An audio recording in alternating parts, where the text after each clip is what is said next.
আসসালামু আলাইকুম। আন্তর্জাতিক সংবাদে আপনাদের সবাইকে স্বাগতম। শুরুতেই থাকছে সংবাদ শিরোনাম। গাজায় শান্তি চুক্তি নাকি শুধুই সাময়িক বিরতি? ধ্বংসস্তূপে পরিণত ফিলিস্তিন। ট্রাম্প নাকি অন্য কারোর ইশারায় চলছে এই যুদ্ধ? ইরান ছাড়া বাকি মুসলিম বিশ্বের রহস্যজনক নীরবতা নিয়ে তোলপাড়। খালেদা জিয়াকে শ্রদ্ধা জানাতে ঢাকায় আসছেন ভারতের পররাষ্ট্রমন্ত্রী।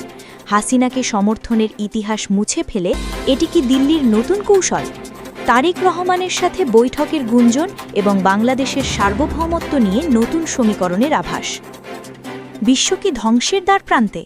সামরিক মহড়ার আড়ালে তাইওয়ানের জলসীমায় চীনের রকেট নিক্ষেপ। মধ্যপ্রাচ্যের সংঘাত ছড়িয়ে পড়ছে এশিয়ায়। বিশ্ব নেতাদের দ্রুত পদক্ষেপের আহ্বান। গাজাবাসীর হাহাকারের সময় নীরব থাকলেও ইয়েমেনি বন্দরে সৌদির ভয়াবহ বিমান হামলা। নিজ ধর্মের মানুষের ওপর হামলার সময় সৌদির অস্ত্রভাণ্ডার উন্মুক্ত, কিন্তু ইসরায়েলের বেলায় কেন হাত গুটিয়েছিল রিয়াদ? এই প্রতিটি ঘটনার পেছনের আসল রহস্য এবং গোপন সত্য উন্মোচন করতে আজ রাত ঠিক ৯টায় আমরা আসছি একটি বিশেষ লাইভ আয়োজন নিয়ে। সেখানে থাকছে চুলচেরা বিশ্লেষণ, যা মূলধারার খবরে উঠে আসেনি। গুরুত্বপূর্ণ এই বিশেষ পর্বটি যদি মিস করতে না চান, তবে এখনই আমাদের চ্যানেলটি সাবস্ক্রাইব করে নিন এবং বেল আইকনটি অন করে রাখুন, যাতে লাইভ শুরু হওয়ার সাথে সাথেই আপনি নোটিফিকেশন পেয়ে যান। সত্য জানতে আজ রাত ৯টায় আমাদের সঙ্গেই থাকুন।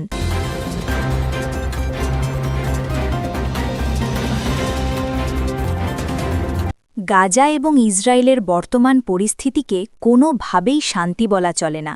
সেখানে যা চলছে তাকে আন্তর্জাতিক বিশ্লেষকেরা কোল্ড ওয়ার বা ভঙ্গুর যুদ্ধবিরতি হিসেবে আখ্যায়িত করছেন। শান্তি চুক্তি হতে হলে যে ধরনের দীর্ঘমেয়াদী রাজনৈতিক সমাধান এবং ফিলিস্তিন রাষ্ট্রের স্বীকৃতি প্রয়োজন, তা এখনও অদৃশ্য। এই যুদ্ধে ক্ষতির খতিয়ান আঁতকে ওঠার মতো। গাজা উপত্যকা এখন আক্ষরিক অর্থেই এক মৃত্যুপুরী।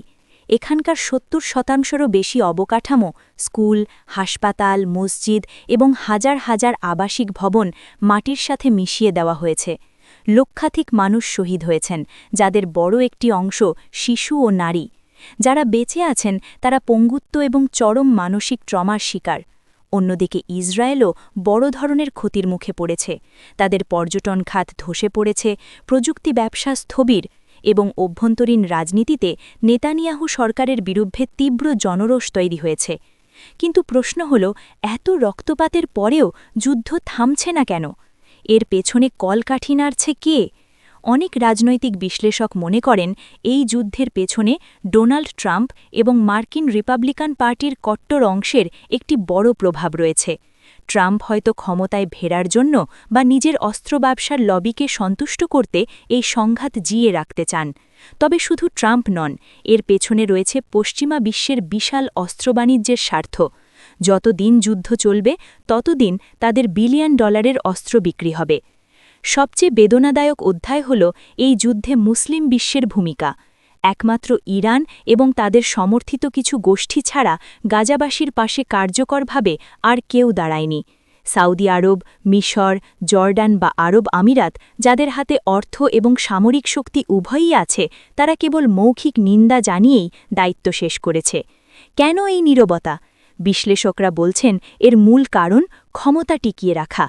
এই শাসকরা ভয় পান ইসরায়েল বা আমেরিকার বিরুদ্ধে গেলে তাদের গদি থাকবে না। তাছাড়া শিয়া সুন্নি দ্বন্দ্বের কারণে ইরানের সমর্থিত হামাসকে সাহায্য করতে সাউদি ব্লকের দেশগুলোর চরম অনীহা কাজ করেছে। নিজ ধর্মের ভাইদের লাশ পড়ে থাকতে দেখেও তারা ভূরাজনীতির সমীকরণে নিজেদের স্বার্থকেই বড় করে দেখেছে।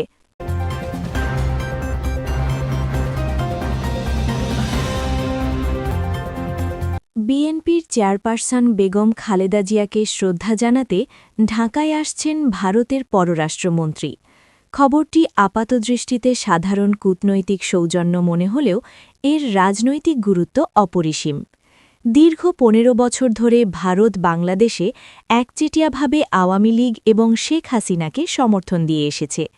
তাদের পররাষ্ট্র নীতি ছিল হাসিনা কেন্দ্রিক, কিন্তু বাংলাদেশে ক্ষমতার পটপরিবর্তন এবং শেখ হাসিনার পতনের পর ভারত তাদের নীতিতে বড় ধরনের পরিবর্তন আনতে বাধ্য হচ্ছে। খালেদা জিয়াকে শ্রদ্ধা জানাতে আসার বিষয়টি কি শুধুই সৌজন্যতা, নাকি এর পেছনে রয়েছে গভীর কোনো মতলব? রাজনৈতিক পর্যবেক্ষকরা মনে করছেন, ভারত বুঝতে পেরেছে যে বাংলাদেশে আওয়ামী লীগের রাজনীতি আপাতত কোণঠাসা, তাই নিজেদের স্বার্থ রক্ষা এবং ট্রানজিট বন্দর সুবিধা এবং নিরাপত্তা ইস্যুগুলো ঠিক রাখতে তারা এখন বিএনপির সাথে সম্পর্ক উন্নয়ন করতে চাইছে।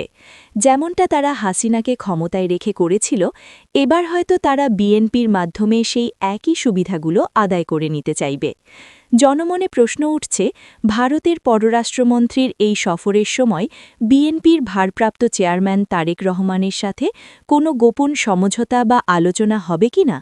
তারেক রহমান কি ভারতের এই হঠাৎ ভালোবাসা গ্রহণ করবেন, নাকি অতীতের তিক্ত অভিজ্ঞতা থেকে শিক্ষা নিয়ে দেশের স্বার্থে কঠোর অবস্থান নেবেন? ভারত কি আবারও বাংলাদেশকে কোনো অসম চুক্তির ফাঁদে ফেলার চেষ্টা করবে, নাকি এটি সত্যিকার অর্থেই একটি সমমর্যাদার সম্পর্কের সূচনা? দেশের মানুষ এখন সজাগ। তারা দেখছে এই শ্রদ্ধার আড়ালে যেন দেশের সার্বভৌমত্ব বিকিয়ে দেওয়া না হয় এবং দেশ আবারও কোনো বিদেশি শক্তির ক্রীড়নকে পরিণত না হয়। ভারতের এই ইউটার্ন পলিসি কতটা আন্তরিক আর কতটা কৌশলগত, তা আগামী দিনগুলোতেই পরিষ্কার হবে।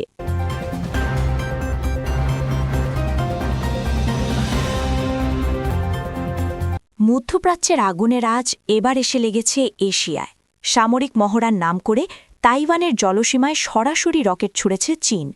তাইওয়ান প্রণালীতে এই ঘটনাকে কেন্দ্র করে চরম উত্তেজনা বিরাজ করছে। চীন দীর্ঘদিন ধরেই তাইওয়ানকে নিজেদের অংশ দাবি করে আসছে, কিন্তু এবারের এই রকেট নিক্ষেপ নিছক মহড়া নয়, বরং এটি তাইওয়ান এবং তাদের পশ্চিমা মিত্র আমেরিকা ও জাপানের প্রতি সরাসরি যুদ্ধের হুমকি। বর্তমান বিশ্ব পরিস্থিতি পর্যালোচনা করলে দেখা যায়, সংঘাত এখন আর কোনো নির্দিষ্ট অঞ্চলে সীমাবদ্ধ নেই। একদিকে ইউক্রেন রাশিয়া যুদ্ধ, অন্যদিকে মধ্যপ্রাচ্যে ইসরায়েল ফিলিস্তিন সংঘাত, আর এখন নতুন করে চীন তাইওয়ান উত্তেজনা। মনে হচ্ছে মধ্যপ্রাচ্যের যুদ্ধের বিষবাষ্প পুরো পৃথিবীতে ছড়িয়ে পড়ছে। অনেক সমরবিদ আশঙ্কা করছেন পৃথিবী তৃতীয় বিশ্বযুদ্ধের দিকে দ্রুত এগিয়ে যাচ্ছে। যদি এখনই বিশ্বের প্রভাবশালী নেতারা জাতিসংঘ, আমেরিকা, চীন এবং ইউরোপীয় ইউনিয়ন এক টেবিলে বসে এর সমাধান না করেন, তবে পরিস্থিতি নিয়ন্ত্রণের বাইরে চলে যাবে। পারমাণবিক শক্তির এই যুগে তাইওয়ানে একটি ছোট ভুল পদক্ষেপ বা একটি মিসাইল হামলা পুরো মানবজাতিকে ধ্বংসের মুখে ঠেলে দিতে পারে।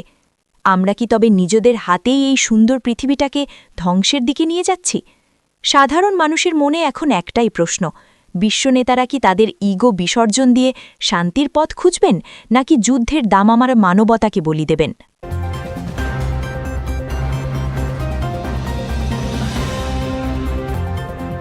মুসলিম বিশ্বের ঐক্যের ফাটল এবং সৌদির দ্বিমুখী নীতির এক নগ্ন বহিঃপ্রকাশ।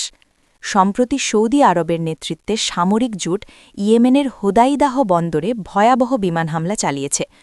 হুতি বিদ্রোহীদের দমনের অজুহাতে এই হামলা চালানো হলেও এর ফলে ধ্বংস হয়েছে ইয়েমেনের সাধারণ মানুষের জন্য খাদ্য, ওষুধ এবং জ্বালানি প্রবেশের মূল পথটি। ইয়েমেন এমনিতেই দুর্ভিক্ষ পীড়িত একটি দেশ।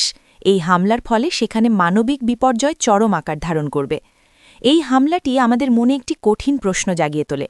কিছুদিন আগেই যখন গাজার ওপর ইসরায়েল মাসের পর মাস নির্বিচারে বোমা ফেলছিল, হাজার হাজার শিশুকে হত্যা করছিল, তখন সৌদি আরবের এই অত্যাধুনিক যুদ্ধবিমানগুলো কোথায় ছিল?